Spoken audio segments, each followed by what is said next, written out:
మొత్తం 48 స్థానాల్లో హర్యానాలో బీజేపీ ముందంజలో ఉంది. 36 చోట్ల కాంగ్రెస్ ఆధిక్యాన్ని చూపిస్తోంది. బీజేపీ కంటే ఓట్ షేర్ ఎక్కువ వచ్చినా కూడా సీట్లు సాధించడంలో కాంగ్రెస్ విఫలమైంది.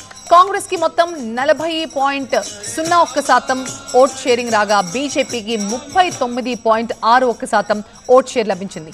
ఇక ఆమ్ ఆద్మీ అయితే ఎలాంటి ప్రభావాన్ని చూపించలేకపోయింది. ఆమ్ ఆద్మీకి 1.72% ఓట్లు వచ్చాయి. హర్యానాలో ఎగ్జిట్ పోల్స్ అంచనాలంతా కూడా తారుమారయ్యాయి. ఎగ్జిట్ పోల్స్ అంచనాలని తారుమారు చేస్తూ బీజేపీ వరుసగా మూడవసారి హర్యానాలో హ్యాట్రిక్ కొట్టింది.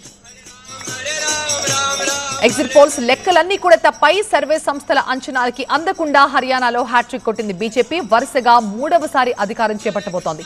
ఇప్పటికే మ్యాజిక్ ఫిగర్ ను దాటేసింది కూడా. 48 స్థానాల్లో స్పష్టమైన ఆధిక్యంతో దూసుకుపోతోంది. ఇప్పటి ట్రెండ్ చూస్తే ఈ అంకెలు పెద్దగా మారే అవకాశం కూడా కనిపించడం లేదు. 1-2 సీట్లు అటు ఇటుగా బీజేపీ విజయం మాత్రం ఖాయమైపోయింది. హర్యానాలో మొదట ఆధిపత్యం చూపించింది కాంగ్రెస్, ఆ తర్వాత వెనకబడిపోయింది. అనూహ్యంగా లీడ్లోకి వచ్చేసింది బీజేపీ. దాన్ని అలాగే కొనసాగించింది. అయితే ఓట్ షేర్లో మాత్రం బీజేపీ కంటే 0.5% పైగా ఎక్కువే సాధించింది కాంగ్రెస్. ఓట్ షేర్ను పెంచుకున్న సీట్లు సాధించడంలో మాత్రం ఫెయిల్ అయింది కాంగ్రెస్. ఇక జిలానా నుంచి కాంగ్రెస్ అభ్యర్థిగా బరిలోకి దిగిన రెజ్లర్ వినేష్ ఫోగట్ విజయం సాధించారు. బీజేపీ అభ్యర్థి యోగేష్ కుమార్ పై ఆమె విక్టరీ సాధించారు. హర్యానాలో హ్యాట్రిక్ కొట్టడంతో సంబురాలు చేసుకున్నారు బీజేపీ నేతలు. మోదీ పాలనను హర్యానా ప్రజలు బలపరిచారంటూ స్వీట్లు పంచుకున్నారు. హర్యానాలో హ్యాట్రిక్ కొట్టడానికి బీజేపీపై నమ్మకం, మోదీ చరిష్మానే కారణమన్నారు జీవీఎల్ అలాగే రామచంద్రరావు.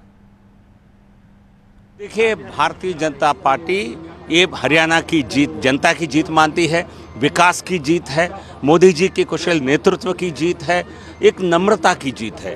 दूसरी तरफ कांग्रेस पार्टी का अहंकार, और वो जीत मान चुके थे। सुबह से देकर वहाँ ढोल पिटाना, जलेबी बांटना और जनता को और नतीजे को अपने अहंकार से नहीं बदल सकते हैं। ये 15 साल लगातार भाजपा का शासित सरकार हरियाणा में एक ऐतिहासिक विषय है, ऐतिहासिक जीत है। और हमारे सारे नेतृत्व को, हरियाणा की बीजेपी पार्टी को, हरियाणा की जनता को हम बधाई देना चाहते हैं।